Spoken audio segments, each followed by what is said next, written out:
Okay. Welcome everyone to our 6th seminar. I cannot believe it.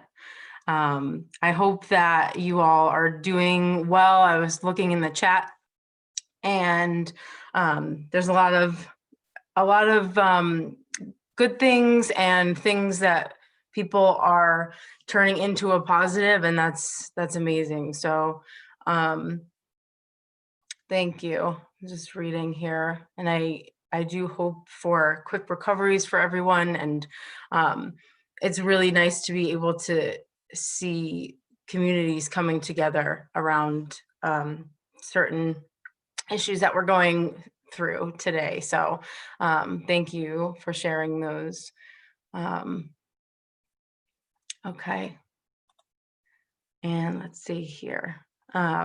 So we have a packed agenda. Today's topic is working with diverse teams, cultural intelligence to include others. And I have shared with you on the screen the agenda for today. And we'll be able to, we're obviously talking right now about the session, and then we're going to go into the industry leader panel, where we have two great speakers, Jamie Kassab and Pete Giowakini. And then we're going to go to hear from Hope Wendell and Gail Lynch about cultural intelligence. And with our current national and global climate, this topic is very relevant. We will be hearing from the two industry leaders about how they use cultural intelligence to work with diverse teams. And we'll also be hearing from Hope and Gail about what exactly is cultural intelligence, what is cultural humility, and how can it be applied in our own lives. So it's a very exciting session. And I just wanted I wanted to share a few housekeeping items. For the survey from the last session, the November 13th session, that will be due on Monday, November 23rd, so this upcoming Monday, just to give everyone a couple extra days. I know you all are very busy with exams and papers and all of that, so we appreciate your feedback, and so that will be due on Monday, the 23rd. Also, if you are able to, we encourage you to turn your camera on so we can see your smiling faces. It helps, so that the speakers can also see you and interact with you. And I'll just stop sharing my screen here. Okay.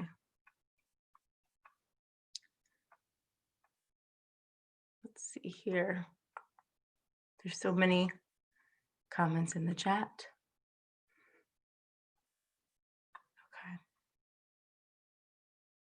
Okay. And do we have Pete and Jamie on with us? Marissa, I'm on. Okay, welcome. And I did want to do some quick introductions for people that were here with us. We have Carolyn Matisky. Wave, Carolyn. Director of the Sale Institute and Organizational Development. You know her. And then Johanna Kendrick Holmes, who is visiting us from the train. Thank you very much for being here. I don't want to get you all seasick, so I'm going to turn my camera off. Thank you. Thank you for being here. And let's see here. I see Gail, if you wanted to say hello. Sure. Hi, everyone. I just put a little note in the chat. Looking forward to talking with everyone later and hearing the panel right now. So thanks. Thank you. And is Hope on? Let's see.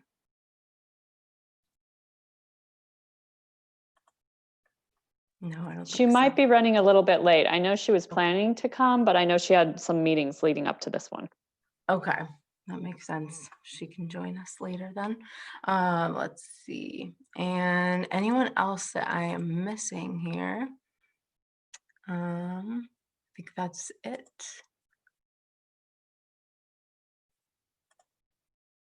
Okay. I do want to just quickly read through the chat here and see if there's anything. Carolyn, grateful to have a stove oven after going without for 3 months. That is definitely a win. Great. 2 essays that are due December 2nd, 10 to 15 pages. Yikes, good luck. Good luck, pal.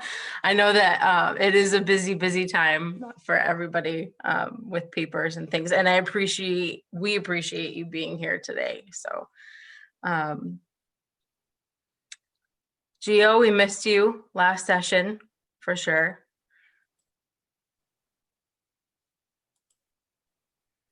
Okay. Great. So do we have, let's see, do we have Jamie on? Hi. Jamie, hello. Hello. All right.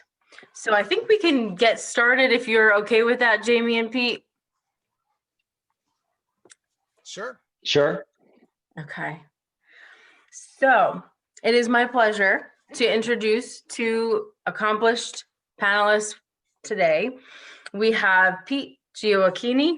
Think I nailed the last name. Pretty close. Yeah. All right, pretty close. Not.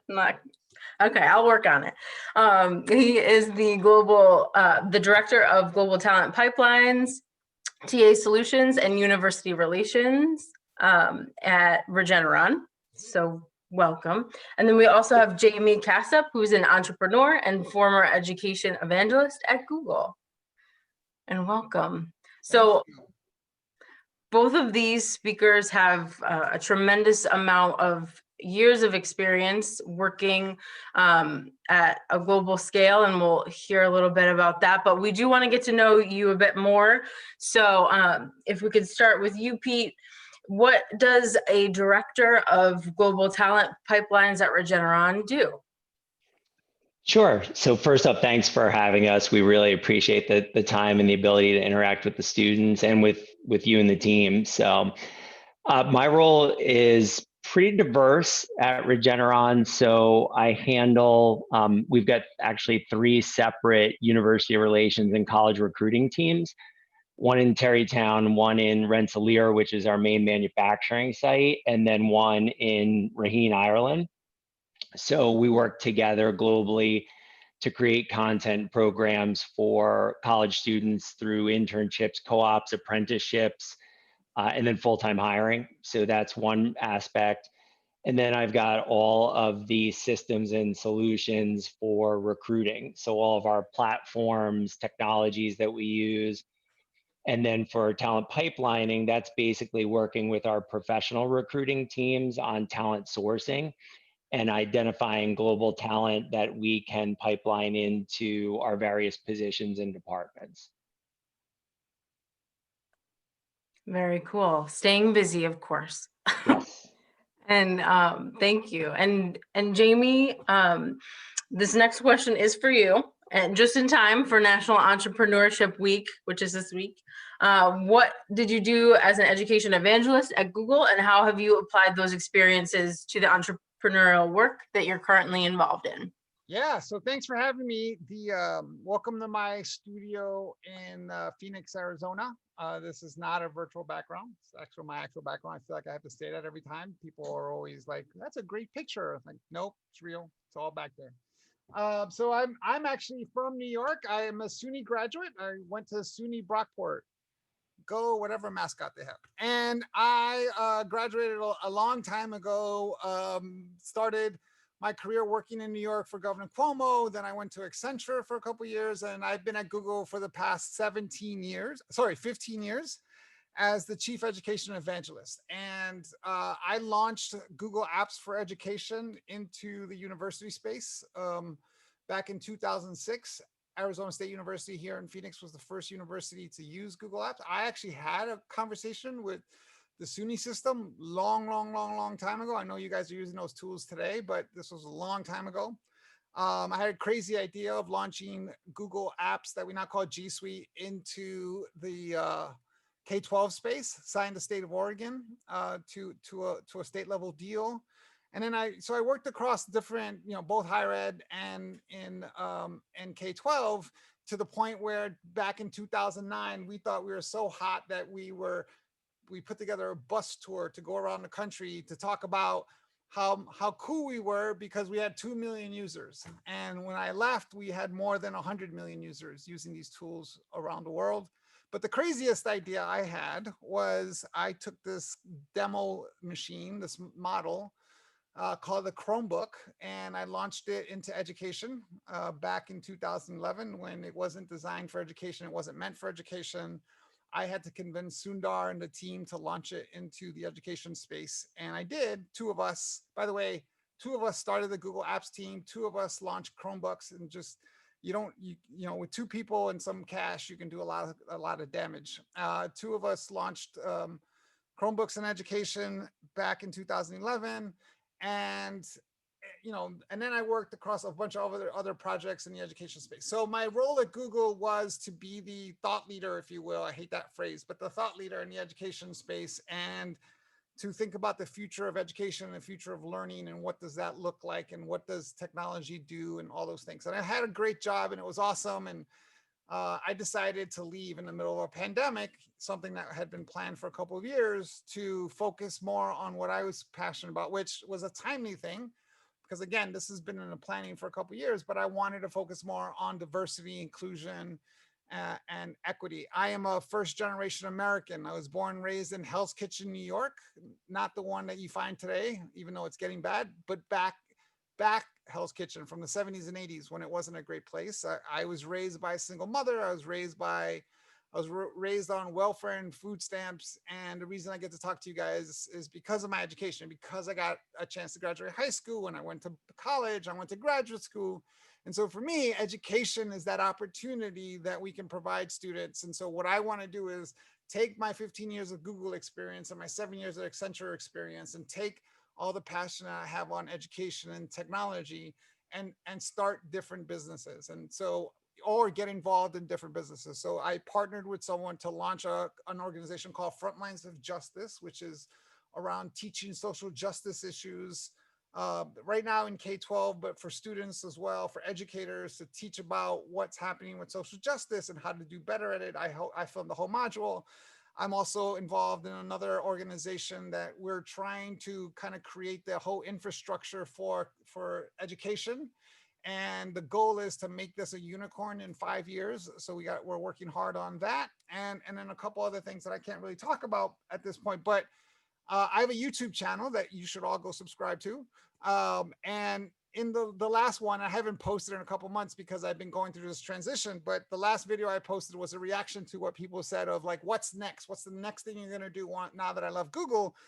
And the reality is that there was no next thing. It was like 10 different things, right? It was like working on different projects. And I think the future of work looks like that. I think the future of work is working on 10 different things at the same time, sometimes in the same company, sometimes across different organizations. But I hope we can talk more about that. But that's kind of my background and what I'm currently doing right now. Thank you. Thank you very much. And I wanted to say that to you all, the students, Pete and Jamie have agreed to take questions in the beginning, throughout. So feel free to put any questions that you have in the chat. I do have a couple questions myself, but different than the other seminars, feel free to ask any sort of questions that you may have in your mind and place them in the chat, and we can get to those. And thank you, Carolyn. She put the link to the YouTube channel in the chat. So my next question is for both of you. You both work with a global network. And why is it important to have a global awareness in order to lead, attract, and connect with global talent? And we can start with Pete. Sure. So, I think the one thing that I've learned, and I've worked with companies that were global and then organizations that weren't. So prior to my time at Regeneron, I spent time at Johnson and Johnson and Cigna, where I got to do a lot of global work, which was awesome. And I think the biggest thing, when we think about how do we build out our approach, whether it's projects or day-to-day reporting relationships, is really just taking other people's perspectives into mind. And for example, like I was on a call this morning with some members of our Ireland team, and just the way that they approach business. We were talking about this solution that we're working on for agency engagement, and their whole approach to how they engage agencies is just so different to us. Not night and day, but there are a lot of different nuances with how they approach those relationships that we wouldn't even think of here in the US. And so I think the biggest thing for me from a global perspective is always listening first and really allowing things that you might take for granted to kind of put those aside and hear how the groups that you're dealing with really approach it. And I think what I've found through my time, not just here so far at Regeneron, but also the other organizations, is you can learn a lot to improve your own style of business and your approach through the practices in other organizations and other countries. Absolutely. That's great advice. And Jamie? Yeah, so I think at the end of the day, what I want to talk about is, because I think that Pete gave a great answer, I think, in terms of like how you work on a global scale. But what I want to talk about, the key phrase there is around perspective and point of view. I think it's important for everyone as students to think about what is your perspective, what is your point of view. If you think about the world,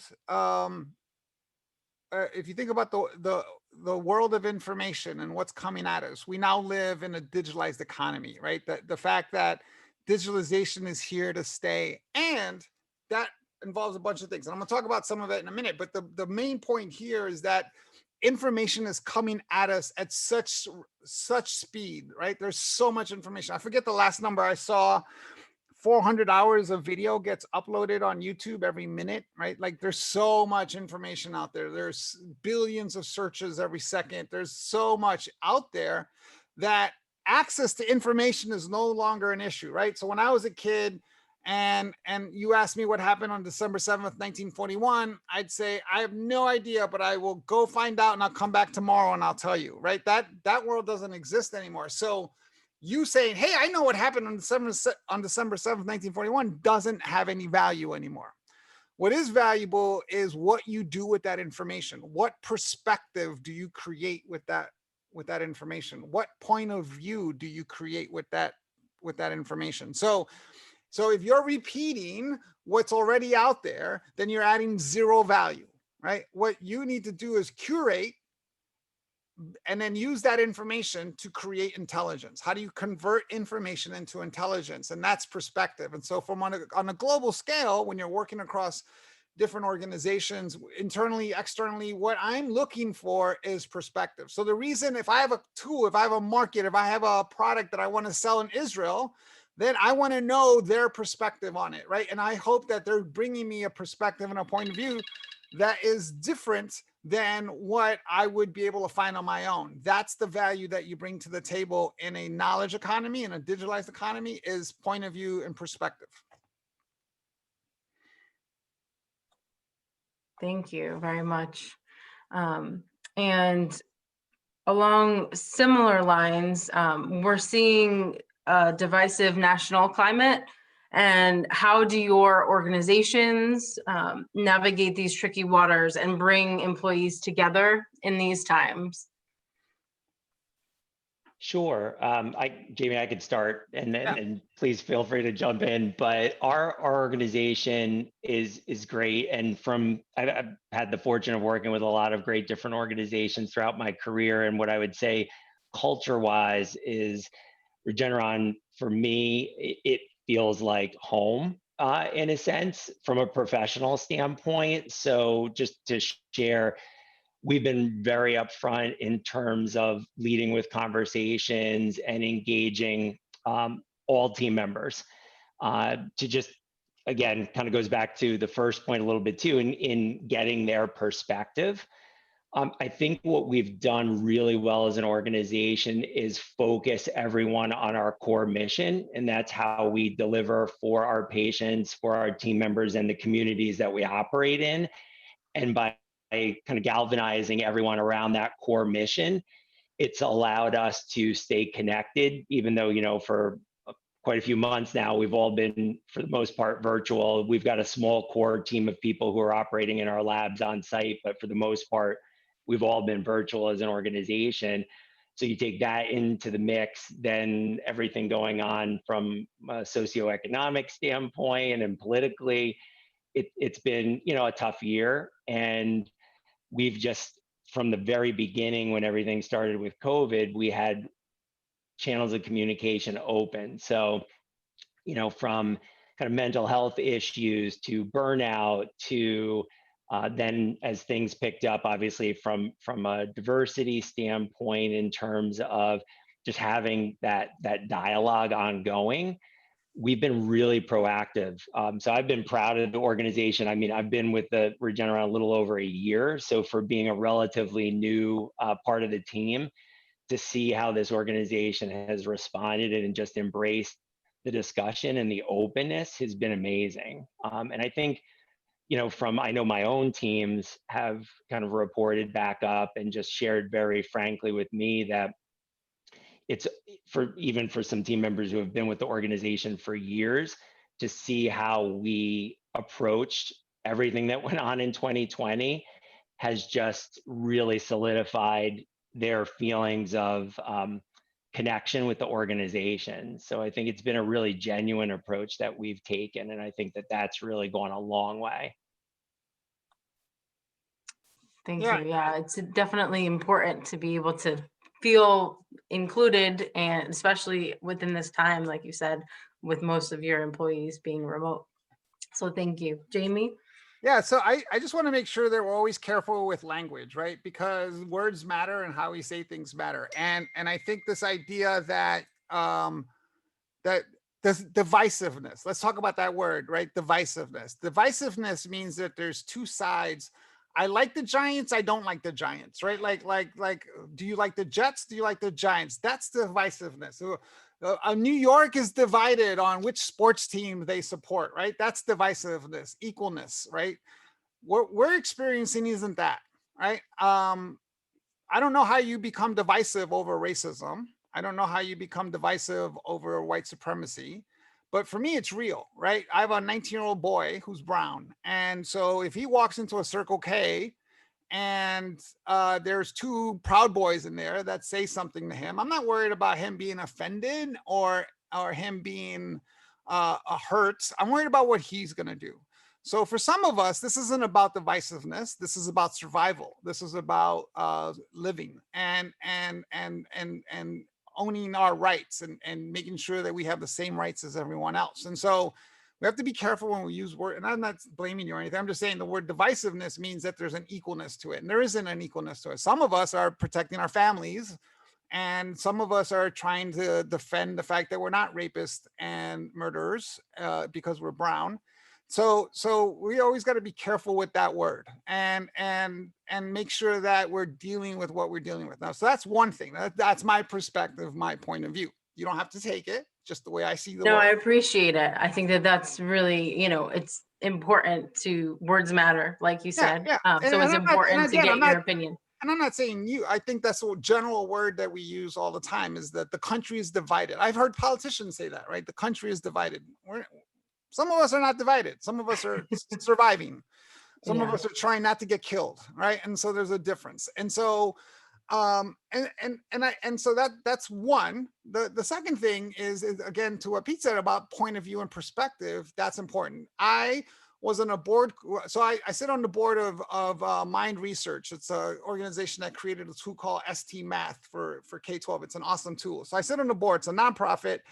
And the team was presenting their D&I strategy and what they were doing. And one of the board members when question time came up, asked, do we have a problem in this area, right? And the CEO of the nonprofit responded with, look, every organization is dealing with this. We have to make sure we're doing our part. We have to make sure that, there's a liability issue and want our employees to feel safe and secure and all those things. And when I spoke, my perspective and point of view was to look at it from two different perspectives. Number one, instead of looking at it as like, we have to do this because everybody else is doing it and it's the right thing to do. And, from a negative perspective, let's look at it from a positive perspective, which is that diversity leads to innovation, period, full stop. I can prove that 1,000 times with articles that date back to the 50s. Diversity improves innovation, period. And so using that opportunity to improve an organization and to improve innovation through, owning and living in a diversity world is important, right? That's number one. That's the opportunity. And the second thing I said is that D&I, or diversity inclusion, is kind of like your diet plan and your fitness plan, right?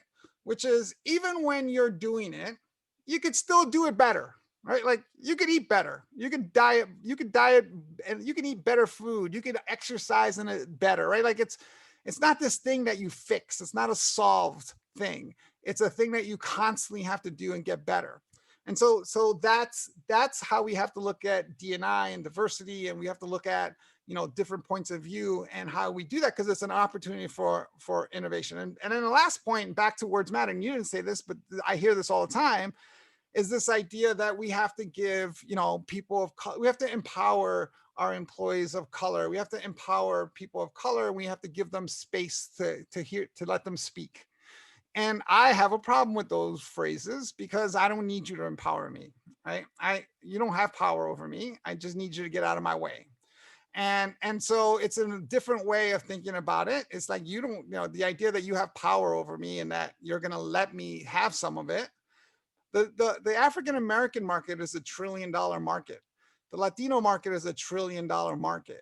It's time for us to start building those markets, right? I walk into Safeway here in Phoenix, Arizona, where it's 40% Latino population. I walk into Safeway and they have, as you guys probably see in grocery stores, the Hispanic section of the grocery store, right? Like, where they have the one aisle with Hispanic food. They have the Asian aisle, the Hispanic aisle, but let's focus on a Hispanic one, right? And the reason I focus on that is because I'm walking through Safeway and every person in the store is Latino, right? Like, do you understand that? Like,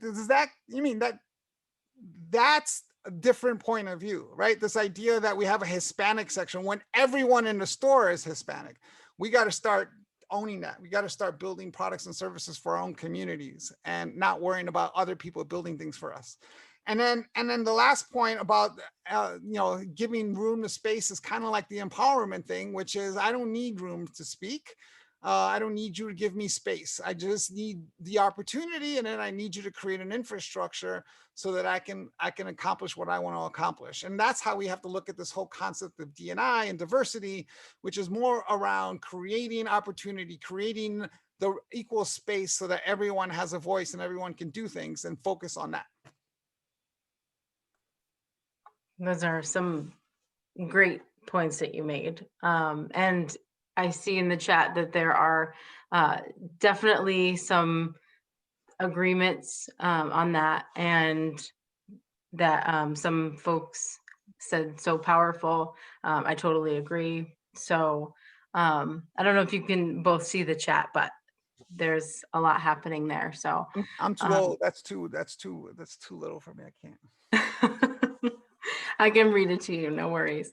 And someone said, instead of worrying about what others think, we should brand ourselves and our culture. That is the major problem we have even today.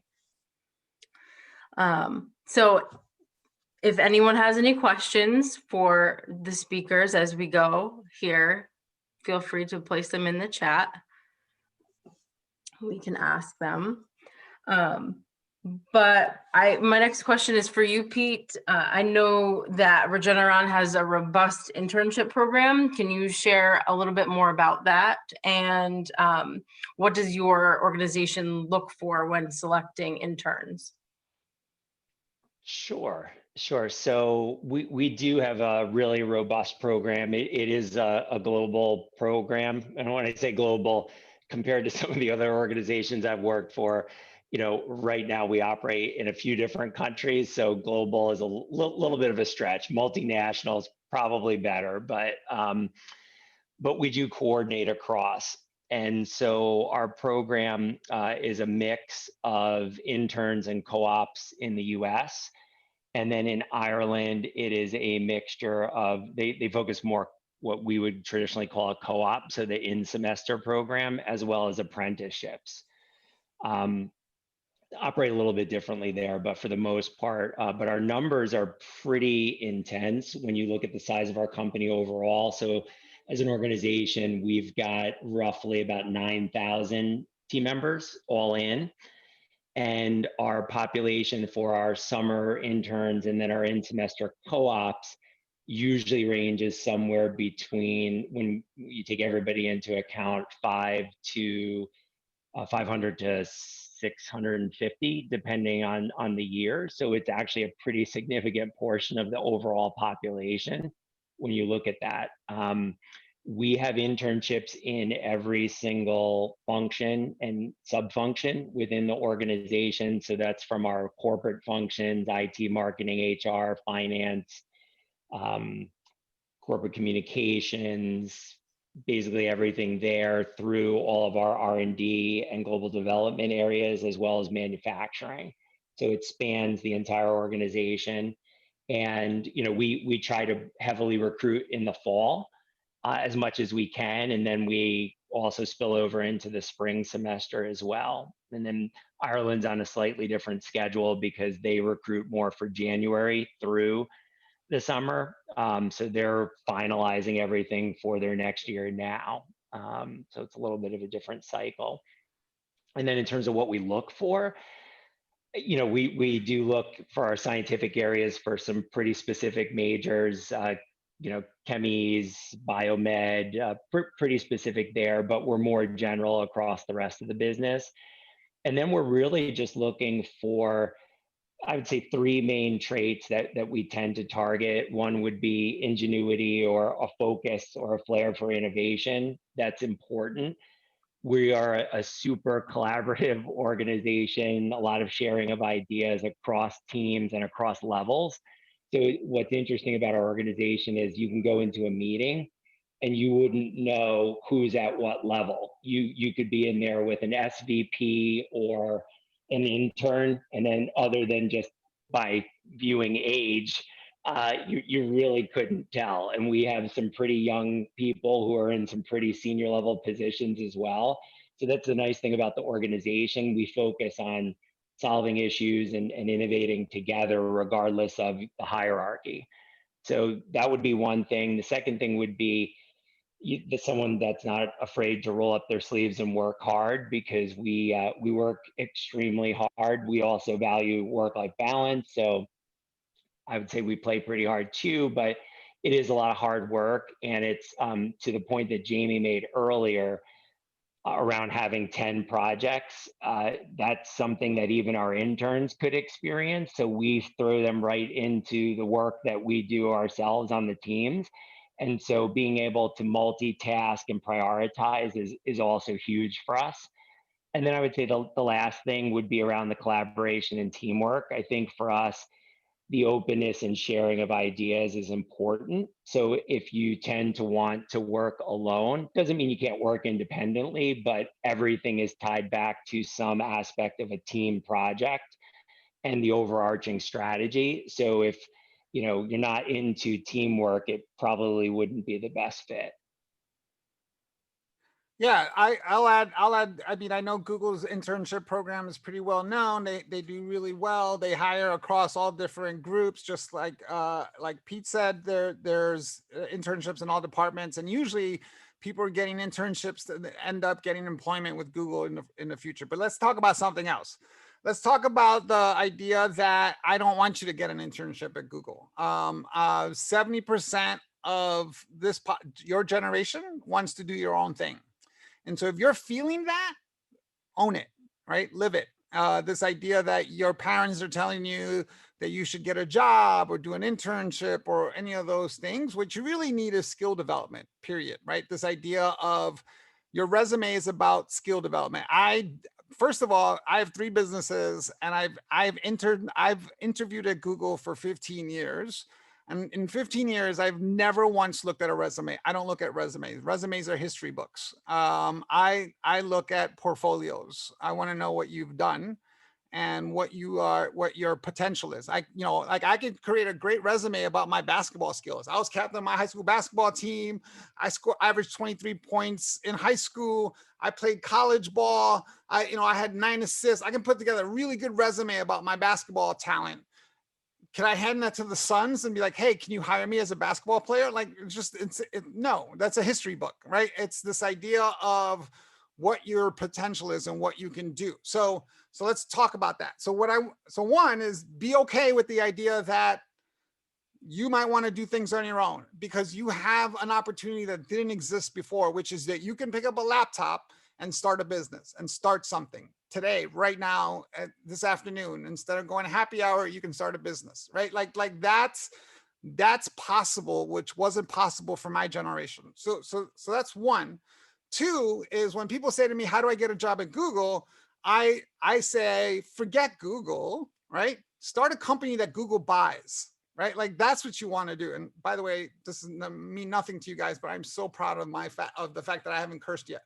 But the idea that you can go start a company that Google buys is so much better than trying to get a job at Google.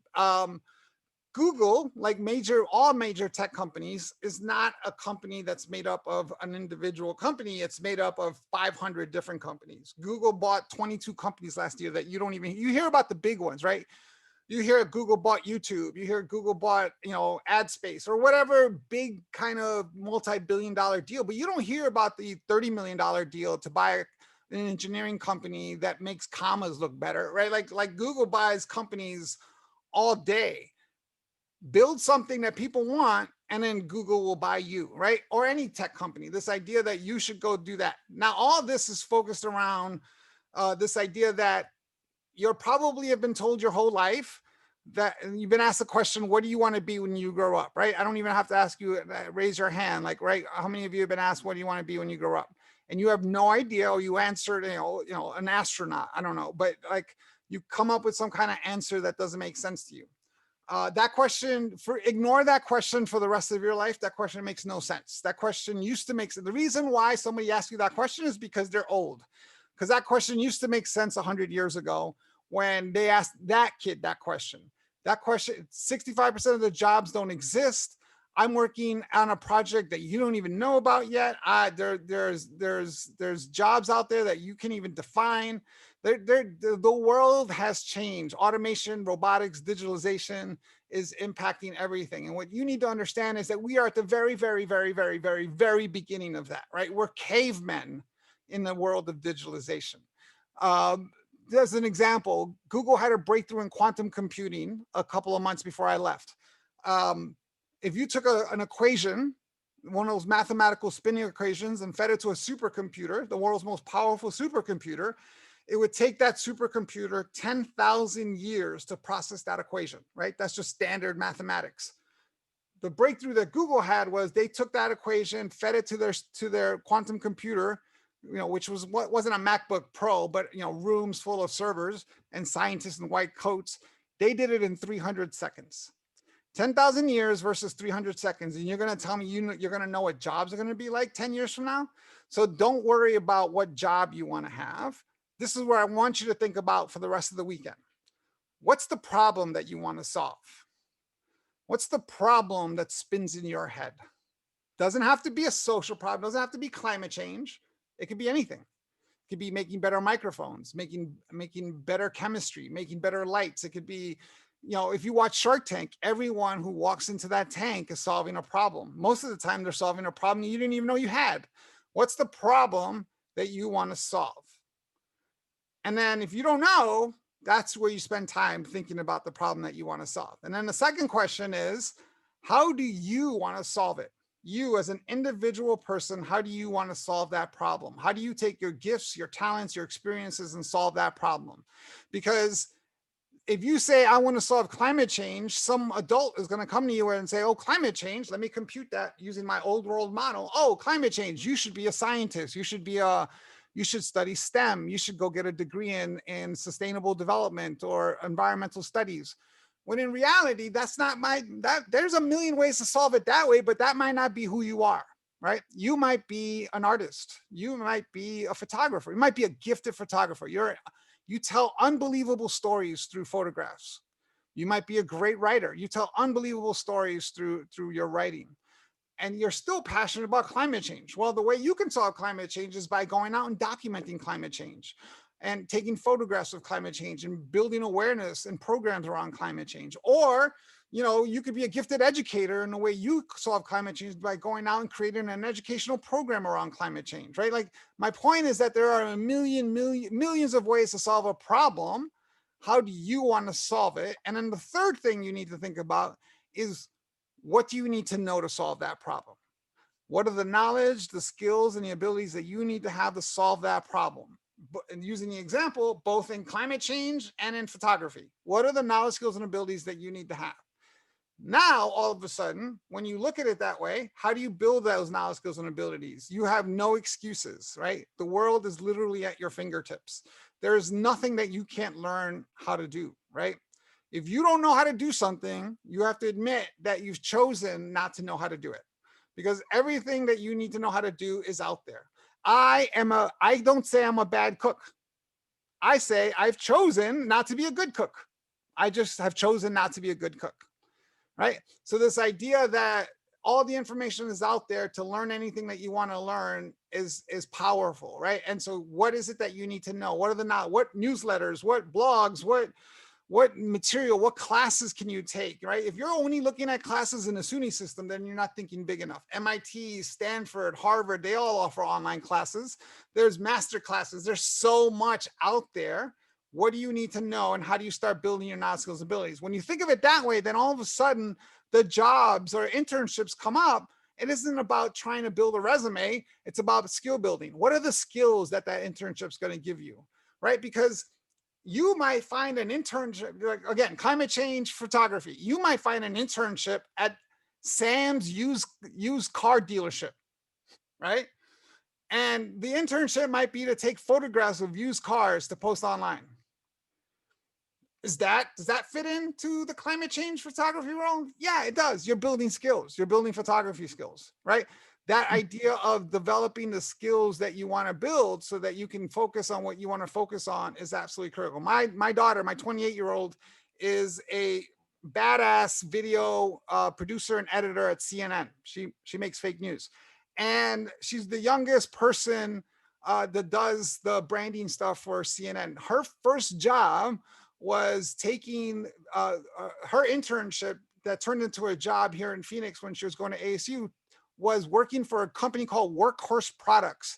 They made machines that make t-shirts. And she went in there and made movies out of it, right? And so this idea of where do you build skills and how do you develop those skills is absolutely critical. So what problem do you want to solve? How do you want to solve it? And what do you need to know to solve that problem? And by the way, just as a secret, that's life. That's the secret to life. There's three things that motivate all of us as human beings. It's the same three things no matter where on the earth you are. Purpose, autonomy, mastery, period.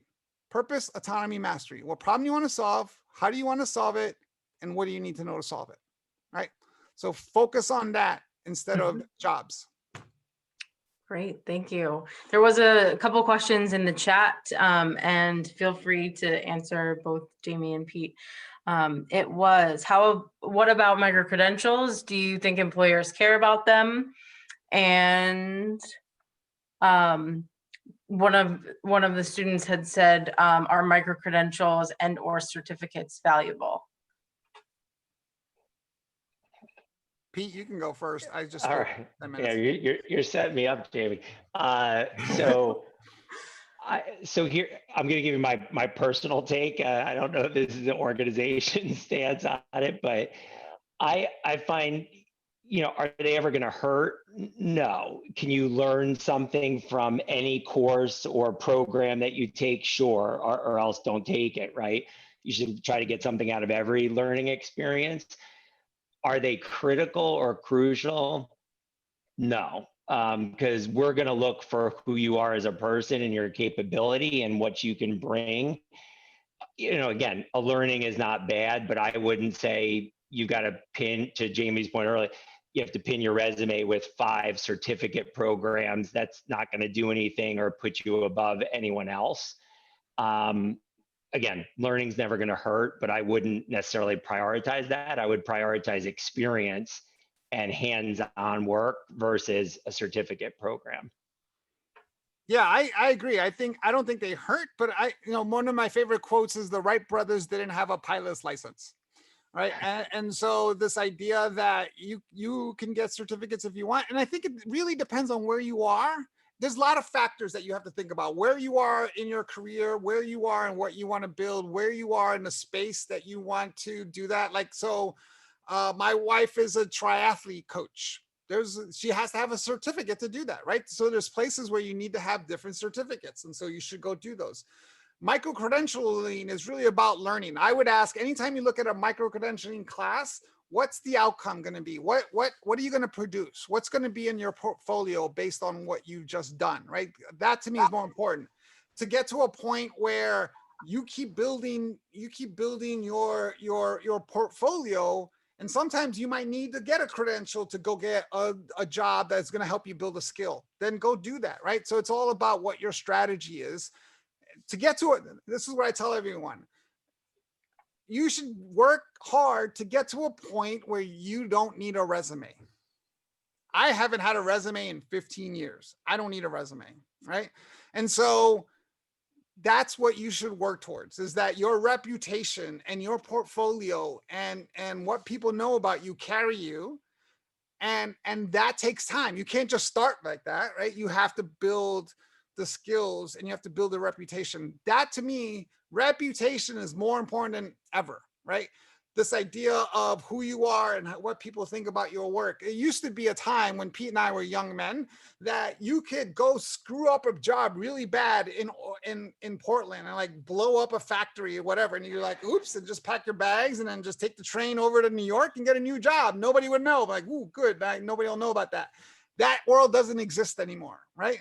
Your reputation follows you everywhere. So do what my grandmother always said about going to church. You're going to be there anyway. Put your best effort into it, right? So put your best effort into it. Build your reputation, because your reputation matters so much more than any certificate you're gonna have. I understand you said you don't need to not to have a resume, but a lot of jobs want you to have a resume. So I'm sure. confused. Yeah. And again, it depends on where you are in your career. I personally, if a job reached out to me and said, hey, can you send me a resume? My answer is, Google me. I don't put resumes together, right? For me personally, where I am in my career, when I mentor other people, professionals, I want them to get to the point where they don't need resumes. When you're young, yes, you need a resume. I have a 19-year-old son. He needs a resume. My 28-year-old daughter is already at 28 getting to the point where she doesn't need a resume. She gets recruited for jobs. She gets headhunter calls because their video production editors are not good. Video production editors are rare. So that's what I'm saying. It's like, yeah, up front you need that, but you need to get to a point where you can really focus on your reputation and the skills that you're developing. I understand, but won't a lot of people look down at you when you tell them that? Sure, I don't care. Really? Okay. There are a couple of questions here in the chat for you, Jamie. There was one: are you offering or know of incubator opportunities to help create a company? So that's a great question. And everywhere, wherever you are, there's probably an incubator nearby. Incubators are hot.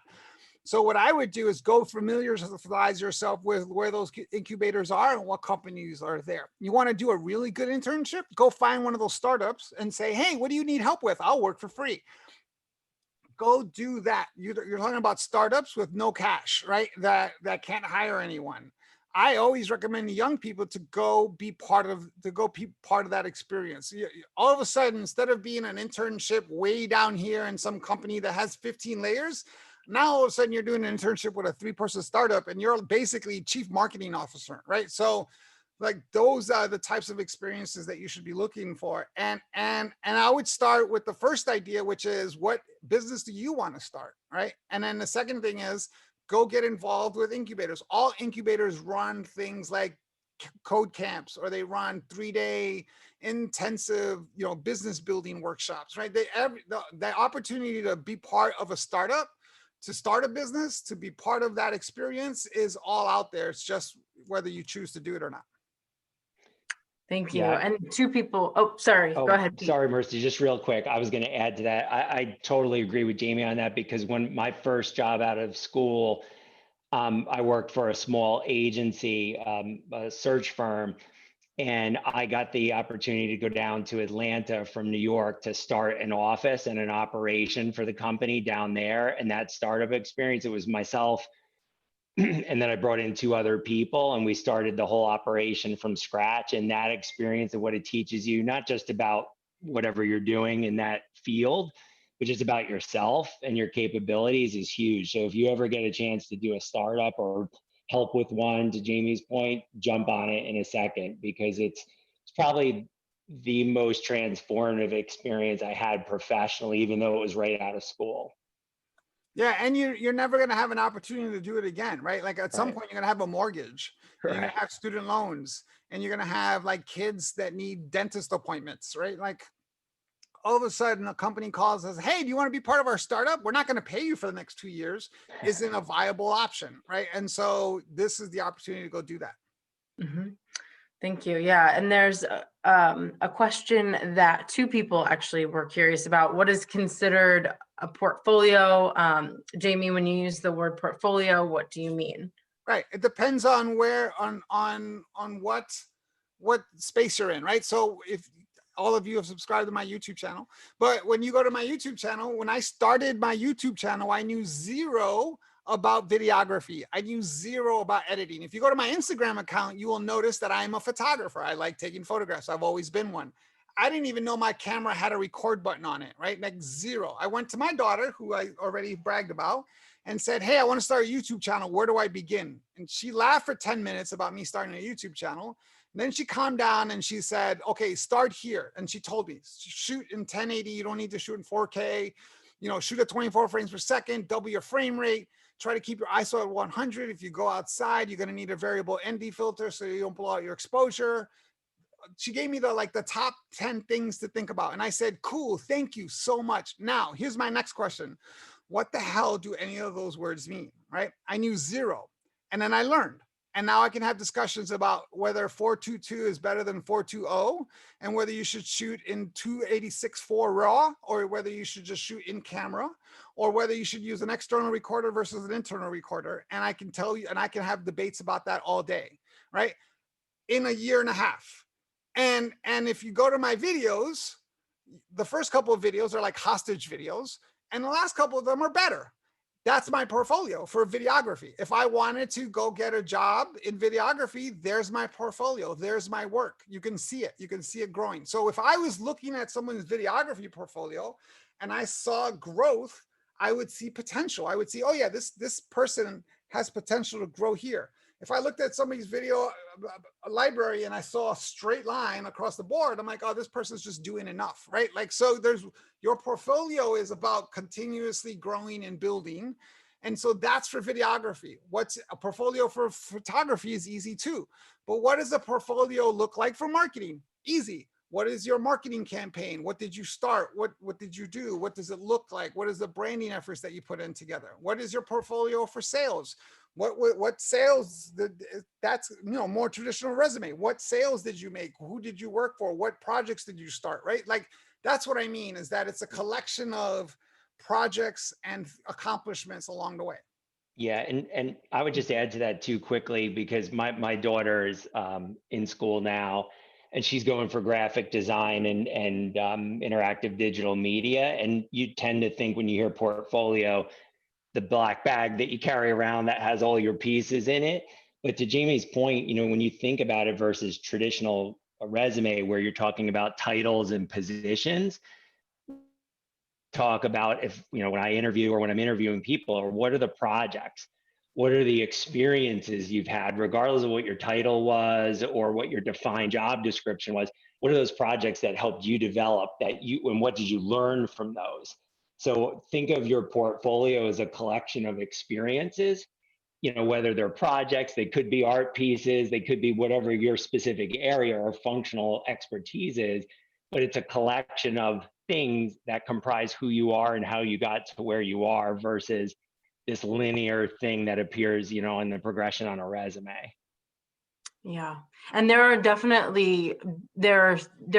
softwares. I know in the chat, someone had a question about Makerspace, but there are a lot of softwares that you can do. You can create an e-portfolio and have all of a compilation of your work together in one space. And I can work on putting together a couple of those and sharing it out with the group so that you have them and can look and see. And there's another question for Jamie. What about being part of a makerspace? I think that's great. I think that you should be making lots of different things. I think that, back to the idea of making stuff is a great way to show your skill set. And so I would get involved with as many maker spaces as I possibly can. Right. So I also have a 6-year-old. If you haven't done the math yet, I have a 28-year-old, a 19-year-old, and a 6-year-old, because I can only handle one at a time. And my 6-year-old and I, spend lots of time making things, right? We have science kits, we make that. We get Legos, we make that, right? Making is a great skill set for thinking, but that is absolutely something that you should be more involved in, because it helps you build your skills and it helps you build a portfolio depending on what space you're interested in. Wonderful. And there's one last question about profiles and portfolios. Do you need a profile for being a writer? I just got a job being a copywriter and editor. I have a CV. Profile. Sorry, I spelled it wrong. Oh, okay. Do you need a what? What was the question? Val, if you wanted to ask it. Yeah. Do you think I should have a profile? Because I just got hired to be a copywriter and an editor from. Yeah. If you're not on LinkedIn, you are behind. Yeah, I have LinkedIn. Yeah. Okay, so your profile is there, right? Yeah. And so you have a profile on LinkedIn, and you can use that to communicate with people. 2 of my videos are on how to communicate on LinkedIn, because all of you are terrible at it. And so I created these videos to teach people how to network on LinkedIn better. I use real examples of messages that I get. I don't call people out.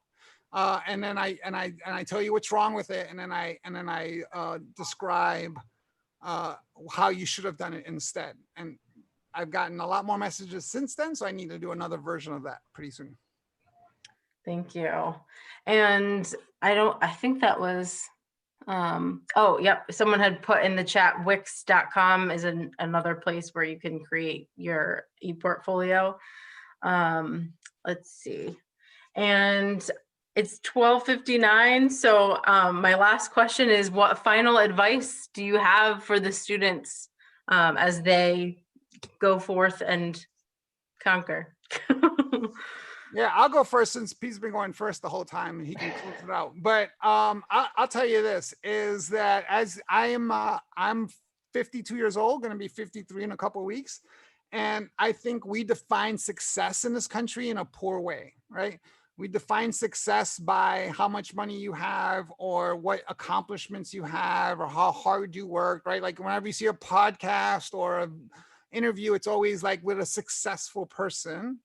But that's not success. Success is doing something you're passionate about, doing something like the question you should always ask yourself when you're working is, if I woke up tomorrow and if I won $400 million in Powerball right now, what would I do tomorrow? And for me, I know that answer is I would keep doing what I'm doing. I just get a private plane because I hate airports, right? Like that's how you have to think about it. And so success has nothing to do with money or job titles or how far you get. It has to do with purpose and joy. Are you having a joyful life? And so make sure you focus on those things. Yeah, and it's not exactly what I was going to say. I think Jamie probably said it better than I would have. But I've got 3 kids, and for my oldest who's in college now, I really encourage her to pursue what she's passionate about, because when you think about Jamie's point, you get paid once every other week, but you're doing the work and you're involved in whatever that is. Could be 40 to 70 hours a week, depending on what mode you're in and where you are in your career, right? So you have to love it. And if you don't, it's going to be a long life. So my encouragement that I would give to my own kids, and I share with everyone, all the students I interact with, is definitely pursue a passion and, figure out that or acknowledge early on that there are a lot of different ways to do that. There doesn't, to Jamie's point, have to be one traditional path. But you have to kind of know what that passion is and then figure out 10 different ways to go after it. But definitely go after something that you're going to enjoy, because you don't want to look back when you get to be our age and say, wait, what did I do? Did I have an impact? Did it make any sense? And so luckily I could say that I can look back and say I'm really proud and that I've had a lot of impact on a lot of different people's careers. And that's the passion and the energy for me, regardless of, again, what the job title is or what office you sit in or don't. So I'd echo what Jamie was saying there. Thank you. That was fantastic advice.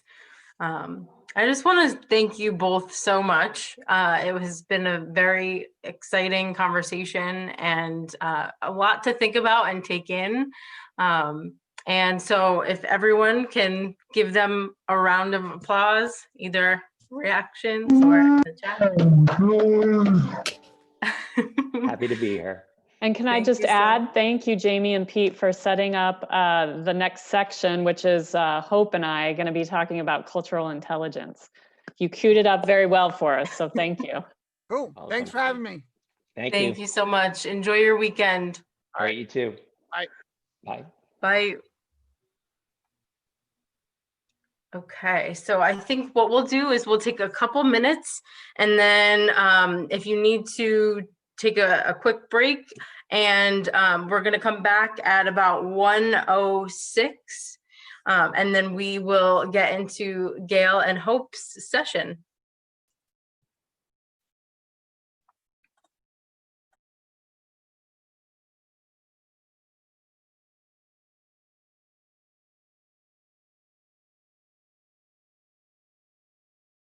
Is sort of take a survey of the group.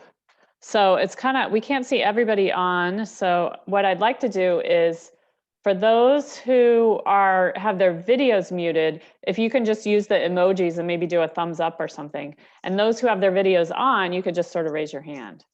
My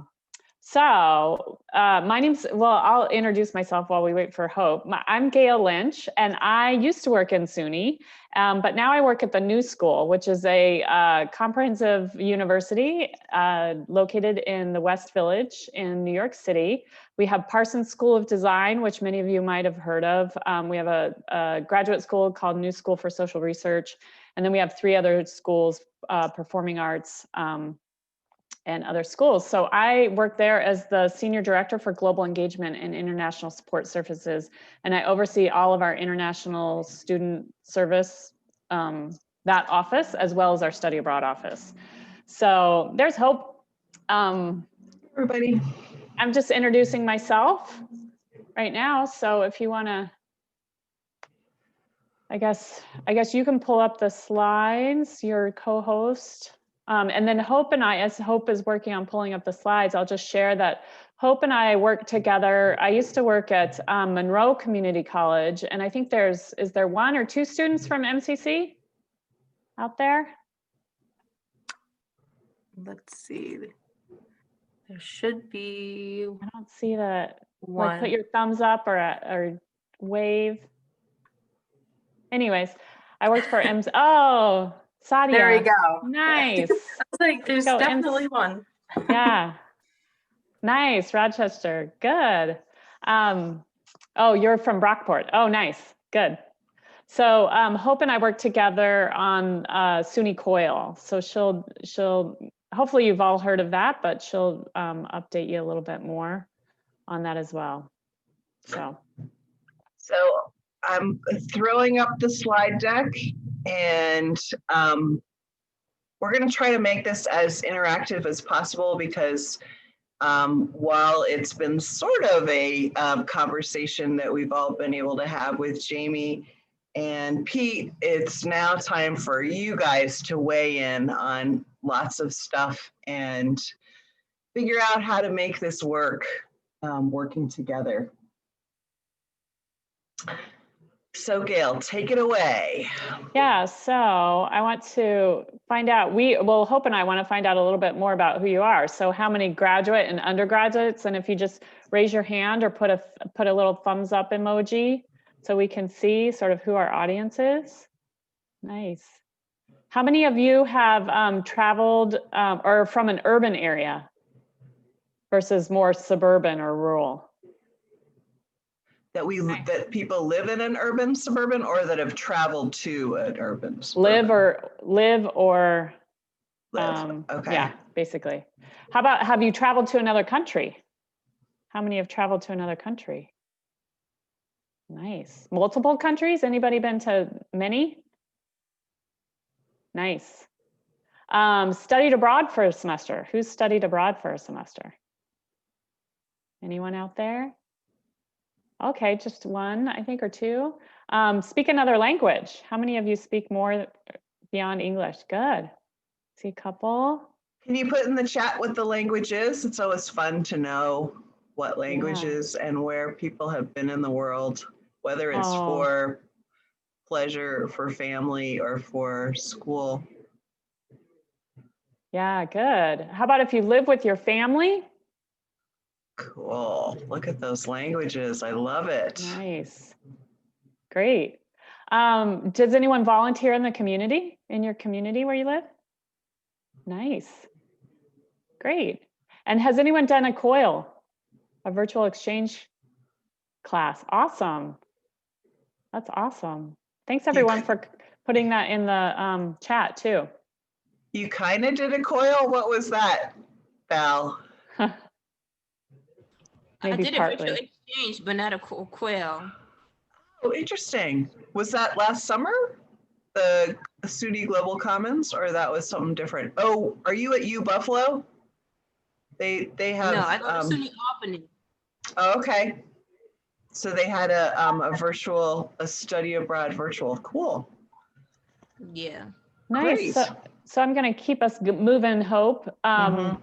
Just acknowledge, so we want to make acknowledgements that we know, so Hope and I have worked in this field for many, many years. We have lots of those skills and experiences that Jamie was talking about, but we still know that we're learning. We can certainly learn from all of you. So while we're here presenting, we want to acknowledge that we may not have all the right answers, we may not use the right terms or whatever. So this is really an exchange amongst all of us. So please contribute your experiences, your skills and knowledge to this as well. And then an invitation that we know there are so many different levels in terms of cultural intelligence, cultural awareness, that people are all along the continuum. So as a large group, we just invite you to engage. Even if the material may seem really basic or you've seen it before, you can always view it with new and fresh eyes. So we invite you to do that. And I put a little Japanese in here because I speak Japanese and I used to live in Tokyo. Level up, which just means you want to kind of go to that next level, right? So even if you've seen something before, try and push it to the next level. You're leveling up to that next level. Cool. So what do we think of when we think of culture? Anybody go ahead and put something in the chat.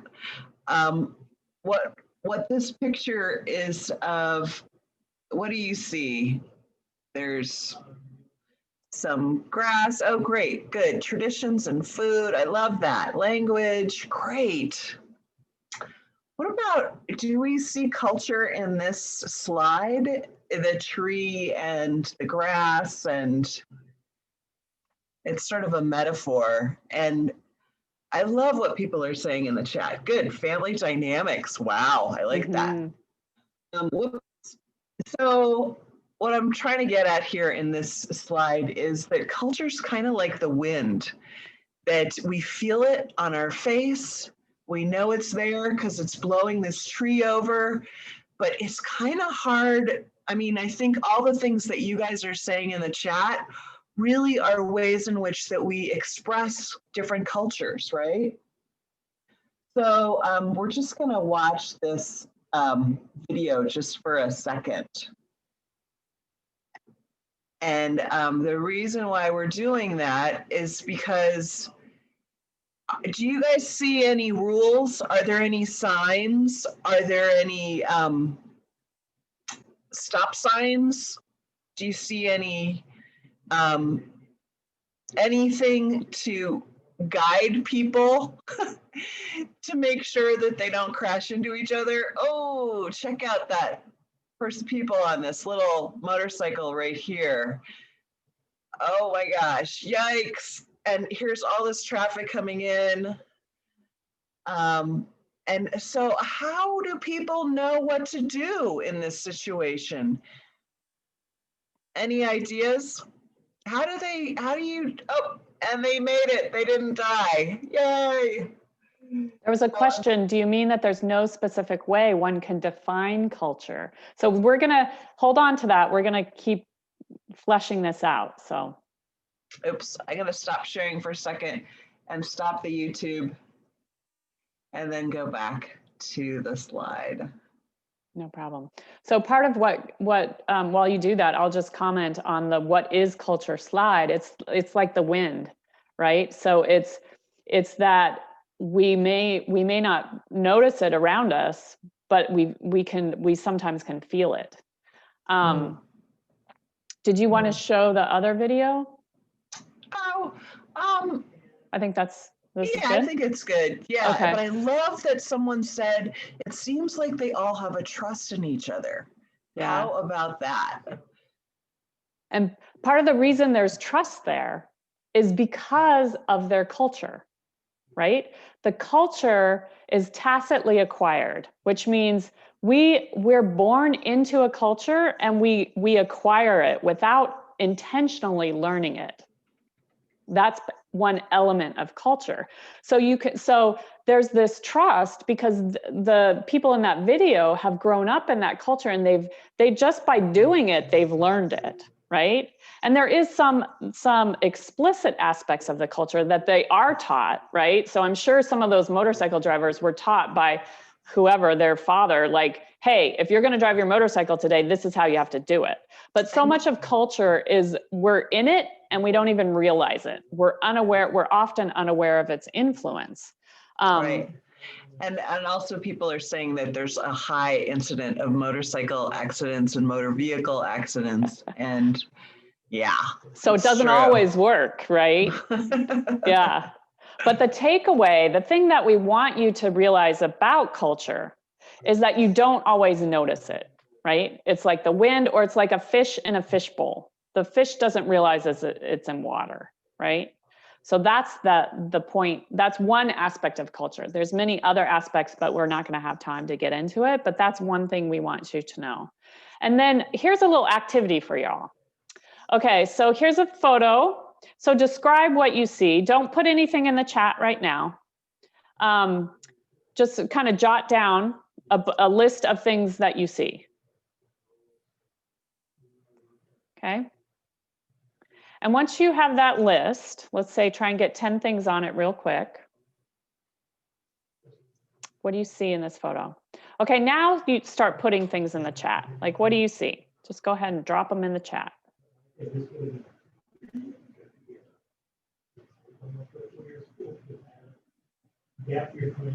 There we go. Phone, old lady with gray hair, happiness, an older woman, trees. Uh-huh. Trees. Huh. Maybe video chatting with the grandkids. Yeah. An older woman using tech, enjoying it. A window, a woman with a phone, a stock photo of a happy woman on her phone, a watch, smile, apartment buildings, checking in on our AARP benefits. You guys are funny. Pearls, seemingly on a higher floor of a building. Good. Okay, let's go to the next slide. Okay. And what I want to point out is that I asked you to describe what you see, right? And so this is sort of a little trick, but it's an exercise that helps us check in on ourselves, right? So much of what you wrote there were only a couple descriptions, right? I saw a window, somebody wrote a window, somebody wrote a watch, several people wrote a phone, right?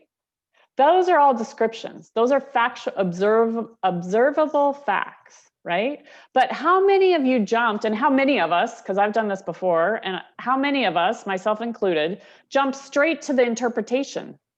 It's an old lady. She's happy. She's talking to her grandkids. She's a member of AARP, right? Those are all interpretations of what we're seeing, right? And then evaluation is what I feel about it. You know, like, oh, I didn't see many evaluations there, but an evaluation might be, oh, that's a grandma video chatting with her kids. Oh, that makes me warm and happy because I love it when I do that with my grandma, right? I feel really happy when I see this because she's smiling. Or I see, I feel stressed because, I haven't talked to my grandma in a while, something like that. That would be evaluation. So the point of this exercise, well, let me just touch a little bit to what Jamie and Pete were saying. Well, really, it was what Jamie was talking about, but also Pete. They both started their talk, remember, and they were talking about perception, right? The importance and the power of perception and how we perceive things really matters, right? So we want to be careful, or Hope and I want to point out to you that how we perceive things is often, it's colored by our culture. And it's often, there's so much information that we're taking in that we're missing the description, the neutral part, and we're just jumping to what we think about it, right? So take it away, Hope. So this time, what do you see? And I want you to, instead of just do what Gail just did in terms of just using describing words first, I want you to actually, what does it mean to you? What does a bicycle mean to you? And what does a rug, like this oriental rug or just this decorative rug, mean to you? And go ahead and throw it in the chat. What does a bicycle mean to you? And what does a rug mean to you? Protection, I like that. Comfy, I like that. Means of transportation. Freedom, yeah. Or transportation, yeah. Relaxing. Dependency, that's an interesting one. What does that? Morgan, what does dependency, what do you mean by dependency? That's really interesting to me. Morgan, you can unmute and even talk if you'd like. I meant it by like you're learning to do something on your own. Like you don't have training wheels, and like I feel like once I learned how to ride a two-wheel bike, like my family started like looking after me less, like they kind of trusted me a little more to do my own thing on the bike. Huh. Interesting. Look at that. Nice. All right. So I just want you guys to notice the chat and all the different things that you're coming up with and what Morgan said and how, bike is nature, bike is fear. That's an interesting one. Bike is peace, travel, So fear, tell me about that one. Val, that was you. Oh, because I learned how to ride a bike, but I forgot, and I tried to ride a bike and I keep falling. And bikes remind me of fear, dangerous. I was thinking aren't made safely. I noticed that a lot of bikes, the way they make them, is not very safe. Right. But some of them have metal sticking out of them where you can cut your arms and stuff like that. True. And I was actually thinking in terms of a pedestrian. When you're walking across the street, a bike can kind of be scary there too. In New York City, definitely. Yeah. So this was an ad campaign, but like you and all the different things you came up with, rugs and bikes mean different things to different people. And so like we were looking at that old lady in the window, there's different ways that you can interpret what you're looking at. So Gail? Yeah, so our perception is colored by our culture, as well as many of you have shown, by how we've been socialized, how we are raised, which is also part of our culture, right? But it's our cultural lens. When we see something, it's like we have these glasses on, and the lenses are our culture, and we see through our culture, right? So, like Jamie was saying, he didn't like it when people said, I want to empower people of color. And he said, I don't want you empowering me, right? I want you to get out of my way, right? That's a perception. That's an issue of perception.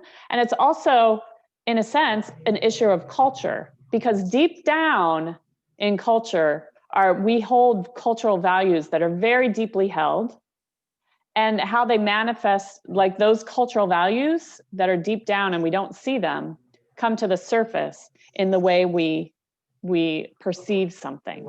So the takeaway is just make sure, like, we want to encourage everyone to be mindful of how the role of perception and how it works, right? So that it's how you're taking something in is colored by your culture. And to remember to take a pause and just first describe, or try and go back and describe it and neutralize it, and then think about your culture and how you interpret and evaluate. All right, so now we've got another little activity, just a short one. Imagine you've been invited to go to dinner with a friend, right? And this friend, I'm gonna invite y'all to dinner, but I want you to scoop your finger. I want you to scoop all the food with your fingers and eat it that way, right? I want you to use 2 metal sticks to eat, pick up all that food, or you can only use your tongue, or you can only eat with your right hand, or this is sort of sacrilegious coming from New York City, eat your pizza with a knife and a fork, right? All different ways of eating, right? And how do you feel about it? Like, how do you feel if someone tells you to eat your food by scooping it with your fingers? Or how do you feel when it's like you eat with 2 metal sticks? I know my husband is like, oh my God, I'm gonna lose 50 pounds if you make me eat with chopsticks, right? So we can go to the next slide. That's just some pictures of different ways to eat. And then I remember so one of the things I really appreciated what Jamie said about building your skills and really building your experiences, right? So he said, just go ask a startup, like, can I work for you? Can I volunteer? And that's what I did when I lived in Japan. I had some friends living in Thailand, and I asked if I could go stay with them and volunteer for a month. And that's the first time I had eaten food with my hands, where I picked, and it was hot. The rice was really hot. And I'm like, how does this work? Right? So if you go to the next slide, part of what we're doing is we're experiencing difference. And Jamie and Pete didn't quite say it this explicitly, but as you interact with others, as you're working on teams, whether it's in your classroom or whether it's in your future with an internship, volunteer, work, you're going to experience that difference. And the more you can expose yourself to cultural difference of others and understanding your own culture yourself, that difference, that experience of difference is going to build you. You're going to continue to gain those skills that Jamie and Pete were talking about, right? It's about the life experiences and being able to identify them. So on this continuum, right? Like my example of my husband saying, well, let's just say he's like, oh, I don't want chopsticks. That's stupid. Who in their right mind would use 2 sticks to eat their food?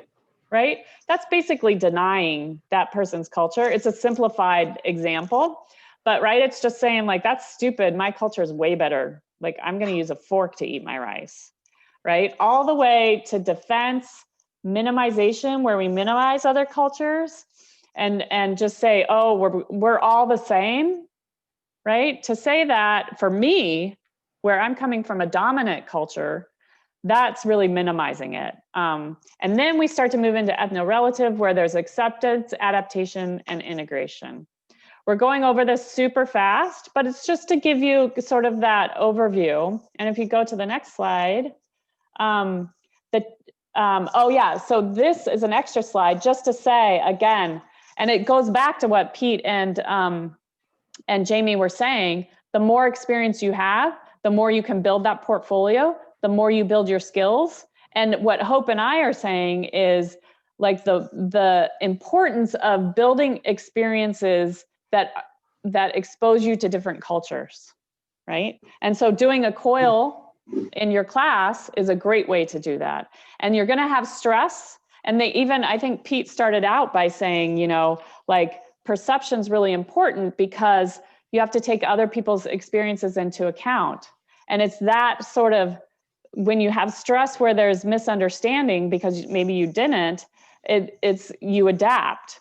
You have to say, okay, and that's what Pete was saying. You've got to adapt and then you grow, all right? So the takeaway that we're all on the continuum. It's about lifelong learning and growing and just leveling up, keep going. So I'm just loving what people are saying in the chat. I know, I can't follow the chat. Should we pause? Hilarious. I just love the fact, the idea of, eating with your fingers makes me feel more human and natural. And then eating with a spoon or fork, I'm stabbing myself. And these are great comments. You guys, I love what you're saying. That's awesome. So now I want all of us to take a minute and we're going to do this case study together and try to understand what is going on here. So I'll be Kumar and Gail, do you want to be Marion? Sure. Are we not going to do breakouts? Oh, but will they be able to see the case study and the breakout? Oh. So let's okay. walk through it and then sure. Then we could get them in the breakout after. All right. So take notes if you need, because we'll put you in breakout rooms. Okay, sorry, who am I, Hope? You're Marion. Okay. So Kumar says, Marion, how are you?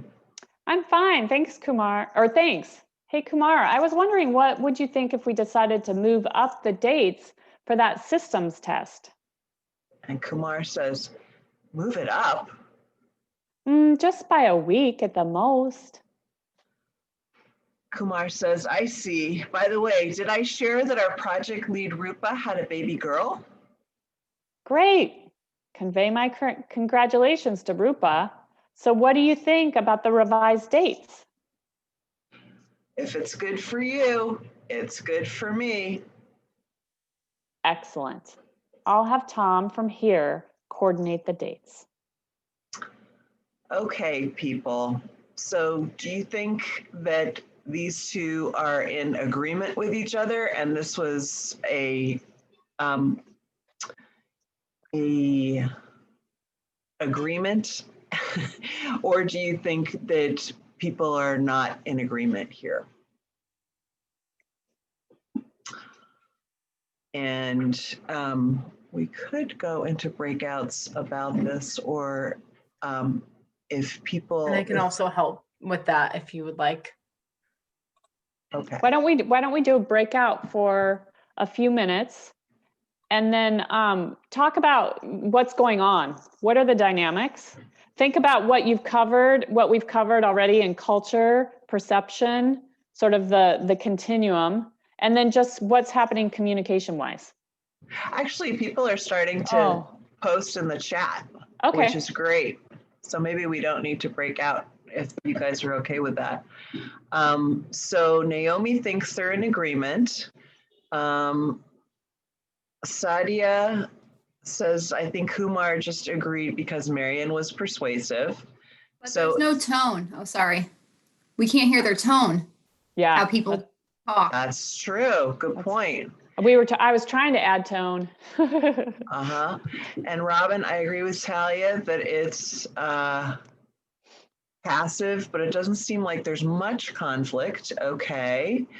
There's agreement. Okay, so what I want to know, these are great comments. I love this. So what I want to get a survey from all of you. So hands in the air to who thinks this conversation went down well, and people are in agreement and they're moving forward. And so BAA is a yes, and we know Naomi thought this was a yes. And who else thinks this went well? Who else? Other hands in the air? Not many other hands in the air.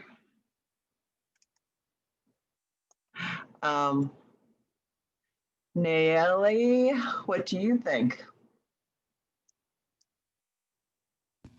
I think she just I think Kumar just went along with it because I don't think like they didn't really want to do it, but they just did it to do it. What was the indicator to you that that was true? If it is good for you, it is good for me. Gabriella, you had your hand up. Thanks, Nayeli.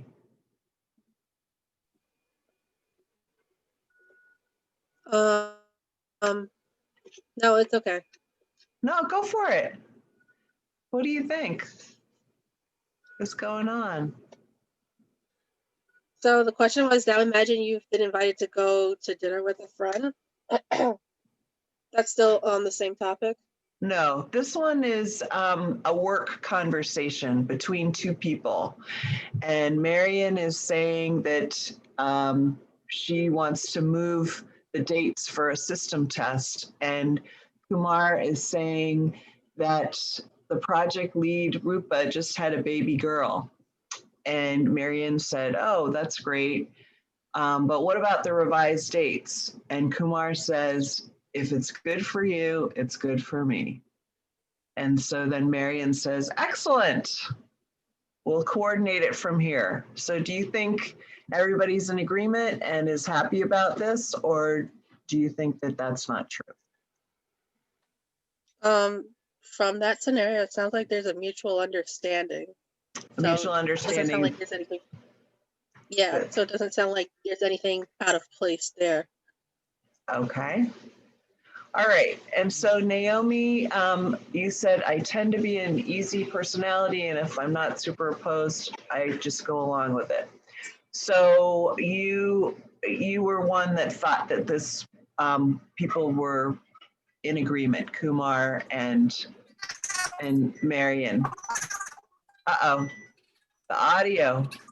Uh-oh, your audio is really not happy. Why don't you jump out of Zoom for a second and come back? Or maybe, can we hear you with that? No.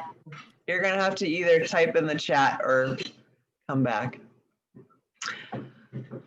So Now I want someone who is on the other side, who thinks that this didn't actually go on so well. Talia, they're excluding the project lead from the dialogue and decision making, and that feels strange to me. I like that response. Do you want to talk about that a little bit? Yeah, so in the conversation, we only see Kumar and Marion, but they also bring in two other people, Tom and Rupa. So if it's a team project, we should be consulting everyone about major decisions, not just two people. And Kumar he feels like he doesn't want to do it because he diverts the conversation instead of answering immediately. And then he kind of settles for the answer, like, oh, if it's good for you, it's good for me. What do you mean he diverted the conversation? Where did he divert it? By saying about the baby girl? Yeah. Do you think that's a diversion from the conversation, or do you think that's an important part of the conversation? I'm unsure on that because it could be important because her having the baby could take away from her time on the project. Ding, ding, ding. Yeah. So Ashton, you say it sort of seems like Kumar was trying to redirect the conversation. You want to talk a little bit more about that, Ashton?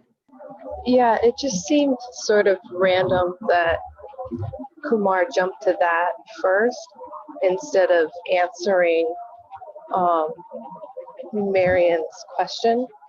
Like they could have answered and settled on the dates before bringing that up, but Kumar decided to bring up the baby girl just randomly in the conversation before settling what they first agreed to talk on.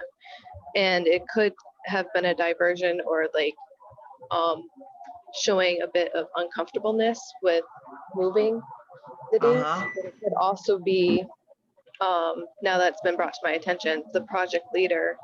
They could be mentioning the project leader just to remind Marion that they have to involve the others in this project.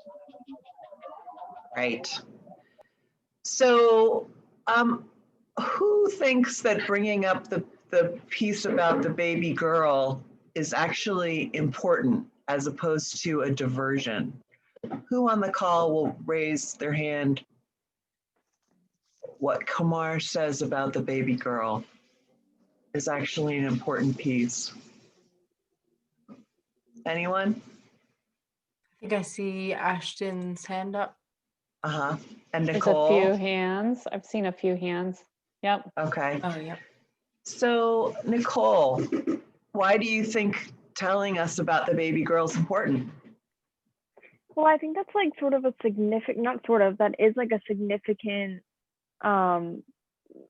event to happen in someone's life. And the fact that Kumar is just telling Marion to convey her congratulations and she's not actually like talking to the site lead, I think shows that there's some level of miscommunication within the group. Yes, indeed. Why do you guys think that Kumar brought up, like, well, one reason might be to divert the conversation, but what might be another? Why might Kumar have said that? I wonder. BAA, you can you jump in? Yeah. Yeah, I think it's just they work together, so it makes sense to bring that up. Do you think they're on equal standing with each other, or do you think someone's more in control or a leader versus a subordinate? As far as Rupa or Marion and Kumar? Any of it. Well, I think it just feels to me maybe Rupa is maybe the head honcho, and that's why they brought it up. I feel if they wanted to divert it, like, let's go to McDonald's instead, not bringing up the baby. Right. So I want to move to the next slide and just talk about this idea of that perhaps Kumar talking about the baby is actually his way of being polite, but trying to be direct in his way to Marion. And Marion, in her way, is trying to be direct with Kumar in trying to get some stuff done. So who might be low context and who might be high context? Like Kumar is telling Marion about Rupa, which to some of you guys, you said was a diversion, but perhaps it's actually front row center super important because he doesn't have enough people on his team with Rupa as a having a baby, right? And so there's no right or wrong here, but perhaps people, I've had the experience, I've said, we have a deadline coming up next Friday. And I've had people say to me, oh, you know, next week there's a big celebration happening on our campus and in our town, and we're having a holiday. They didn't say they couldn't get the work done because they didn't want to say no to me. But at the same time, they said that they have a big holiday coming up. So how does that work for you in working in a diverse team? Have you ever heard somebody say something like that to you? They're not saying no, but they're not saying yes. Anybody had that experience? Looks like Caitlin has her hand up and Thal has her hand up. Great. Okay, Caitlin. Hi. Yeah, I feel like I think it would be better because in that case, that would be kind of more of a high context example, right? From what it says on the slide. I feel like it's either one, like they're ultimately saying the same thing, like, no, I can't help you with that. So just like working in like group situations and group work, I feel like I like it better when people, they like say like upfront, like, oh, I can't come because of this. Let's pick a different day. Instead of like, not that it's like making an excuse the other way, and it's not really unprofessional, but it just seems a little bit more like, oh, I'm prioritizing this. So instead of phrasing it that way, it seems more constructive to just be like more upfront and like, so then you will more quickly find another solution, I think. Right. So that's something that's more comfortable for you to address it that way. So Thal, why don't you take on, it sounds like you have a little different point of view. Yeah, I said I usually do that. When someone asks me a question, I'll never say no or yes. I usually do that. I usually would say, I have a wedding to go to next week, or I have a birthday party. Okay, so you're a high context person. Yeah. But even if you don't have those events. If I don't have those events, then I'll say something else. Like if you don't have any events, but you know, there's a deadline by next Friday that you know you can't get done, then how would you say, oh, I can't get that done? How would you say that? I would never say can get that done. Okay. I would try to talk to the person, but I would never say to them, oh, I can't get that done. I never do that. Even with my class assignments, I'll email the professor saying, can I talk to you? Can I have more time? But I'll never say I'm not gonna get that done. Okay, so you're seeing it right here, you guys. These are different ways of expressing yourself, and neither of them is wrong, and both are great. But when you work in a diverse team with people from different cultures, you need to recognize that there's some people that are going to be like, oh, that's really ugly, that's bad. And that's one culture that's really low context, and that's sort of like Marion. And then you have other people like Kumar, and actually sounds like Thal, who are, they're not going to do it that way. That's not the way they do it. They need to be more polite in saying yes or no or however. So how do you deal with people who don't do what they say or use their words to manipulate? You never know what they mean.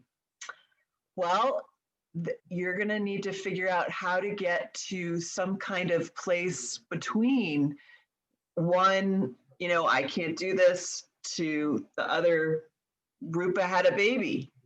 So where's some point of commonality between those two places?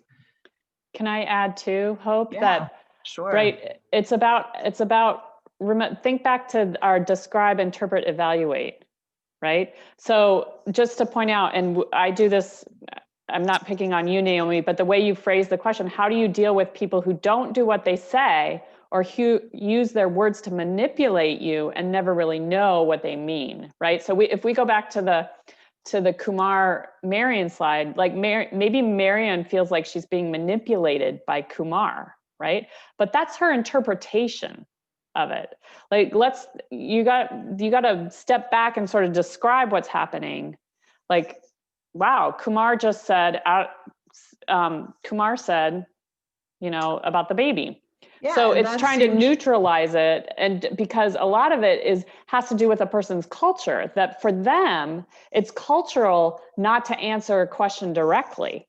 And right? also to be deferential to a potential boss person, and also to be Which polite. is cultural, right? Part of it is cultural. And then part of it, I mean, remember, we're specifically in this hour talking about culture, but we also know and we acknowledge that, maybe they are trying to manipulate you, and you got to watch for that too. So we're not saying the answer to everything is, oh, it's their culture. We're not saying that. We're saying, please, remember that we all have these cultural lenses on, and just like I'm seeing it from my cultural perspective, Kumar or that other person is coming at it from their cultural values, those deeply held values that they've grown up, right? It's tacitly acquired, and they've been sort of just acquired the fact that they don't answer things directly, right? Right. So we're going to move on. So let's look at time for just a second, because there's lots of thoughts about time and culture and working in a team. It always sort of comes up, especially has anybody worked on a student team and people have different ideas about getting stuff done? Has anybody heard of the expression ahorita? It's a great expression about ahorita. They're going to get it done later, and as opposed to right now. So when you think about time, there's a couple different kinds of time. Like if you're going to a party versus lunchtime, or who feels like when they go to a party, they arrive right when it starts? Who wants to get there right when it starts? Okay, BAA, you get there right when it starts. Naomi? Okay, C Faura, you get there right when it starts. Okay. Oh, and not you, Val. You get there a little bit later when the party starts to get going? No. I show up like 2 hours early. Oh, look at you. Okay. You're there to help. Okay. So is that true for class and for when you have a deadline for a paper? Oh, I like this. Hispanics go 1 hour later. Okay. And I wait 15 minutes before. Got it. All right. You're usually early. So what about when you come to class? Are you on time? Class? It depends on the class, and it depends on the professor. Because some of my professors, I think, are rude to me. So I will show up to class 30 minutes late. Ooh, okay. So that's a great example of indirect communication, right? Val is saying, if you're not going to respect me, I'm not going to respect you. Is that a good interpretation, Val? Yeah. Yes. And that's indirect. That's totally indirect. And maybe the professor, some people might label it a different way, but that's an example. All right. So we can be in agreement of this group that time can be a little bit culturally attached, you think? So there are ways that different places in the world think about culture. I mean, time. And when you're time on task and getting a project done, there's different ways to think about it. Like the idea of chronic time, which is, attached to the minute, and then a more flexible linear time versus a flexible time. And it also sort of relates to, in some cultures, you might get stuck in giant traffic jams. In Brazil, everybody has to, when you drive around, you get stuck in traffic that might last hours and hours. So what are you going to do? So that they know in their culture, they need to be more flexible. So something to think about. Does anybody know somebody that responds to the issue of time pretty consistently? Like they're always a certain bit late, or they're always early? I like what people are saying in the chat. This is great. I was going to say, speaking of time, Hope, we're running out of it. We are. So I think where we have sort of come into this thinking and sort of a place of reflection for all of you is that when you are in a situation, and especially working with people from various cultures, there's always going to be these 4 things that people have trouble thinking about. And one of them is time, which we just looked at. 2 is communication, we just looked at, this high and low context. And, you know, how different actions speak just as loud as words, like what Thal said about arriving late for class. And so when you're involved in a team dynamic with different cultures involved, here's an opportunity for you to see what your part is. And if you want it to go well, what do you need to do? What do you need to do to make that project work well? And so it's just a question of starting to be more conscious of how you are. Like, do you find yourself needing to get to know people that you're working with first, or you need to get the job done and then you'll get to know who you're working with? That's another thing. Who needs to get the job done first? Anyone on the call? Oh, Robin, okay, got it. And then other people, hey, I got to net to know you. And that's a good point, Ashton, that sometimes it depends. So put this in your back pocket, this idea of a START method.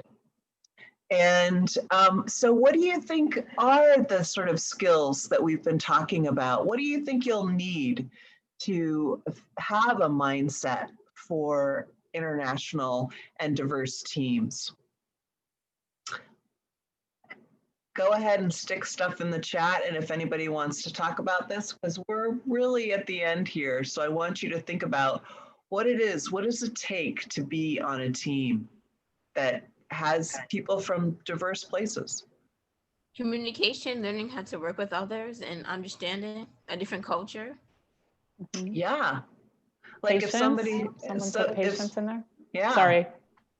Like if somebody tells you something about what's going on for them, when you have asked a direct question to them, perhaps instead of thinking, why are they taking us off task right now by saying that? Perhaps maybe there's something there, right? Mm-hmm. So it's even though you might be speaking the same language, they're saying something to you that you need to pay attention to, right? I love what you guys are saying in the chat. Yeah. I love that. Understanding, patience, friendliness, flexibility is huge. Yeah. So this is a really big opportunity for everybody to start thinking about what is in your cultural toolkit, and everything you're putting in the chat is what you need, right? So I just want to end with a couple opportunities coming up. There's this thing called the Global Learning Commons, which happened last summer, and it was a 6-credit, 6-week course where you do a storytelling unit, and then you do a unit about a UN Sustainable Development Goal, and then you work with a community-based organization somewhere in the world, and you actually help them by either making a video together, or you help them by what they need. They maybe need some kind of skit for political theater in the street. And so it's this opportunity that we're going to do this coming year, and we're going to talk about systemic racism and decolonizing, how different parts of the world are looking at decolonization. So, and what I do is COIL, so Collaborative Online International Learning. If you get a chance to do a class that has a component where you will work with a team with somewhere else in the world, it's a great opportunity, and it's a great thing for your portfolio and for your resume. Do you get to pick what country? Your professor does, but if you reach out to your professor and say, look, I want to do this, and where are you in school? I think Albany. I go to SUNY Albany. Okay, Yeah. there's a bunch of COIL collaborating classes at Albany, so I'd be happy to tell you which ones they are. Yeah. So I think, Gail, do you want to say anything else? Nope, we're good. There's a lot more. Okay. Dig deep into culture, because there's a lot we didn't cover, and it really will help you build your cultural intelligence. And then it really maps back to everything that Pete and Jamie were saying. Thank you. Thank you to both of you for starting this really engaging and exciting conversation. And like Gail said, this is just the beginning. So feel free to continue to talk with your cohort and other people, other students and family members about all of this. Thank you so much. Thank you. Gail, that was so fun. It was great. So just a quick note, I know it's 2:02. I put the survey link in the chat for the post-session survey. And that will be due at our graduation on December 4th. Oh my goodness. And I just wanted to say, yes. I just want to say thank you so much for committing to the program, and I'm wishing you all safe and healthy holidays, and good luck on your papers. You can do it, papers and projects and whatever else, and we will see you at our graduation on December 4th. Congratulations, everyone. I have a question. Sure. Yeah. Do you know Hope's number so I can call her instead of emailing? She's still on. Sure, I'll put it in the chat for you. There you go. All right, and I don't see it. Yeah, hold on. There you go. Okay, thank you. All right, and I'll put the what is COIL in the chat as well for everybody. And that is a helpful thing to learn about that. So, what is COIL? Great. Thank you, everybody. Thank you so much. Great. Thank you. Thanks, Bye. everyone. Take care. You guys were really great today. Yeah, thanks for everyone's participation. Hats off. That was Indeed. awesome. Great. Yay. Yeah. And we didn't really hear from you.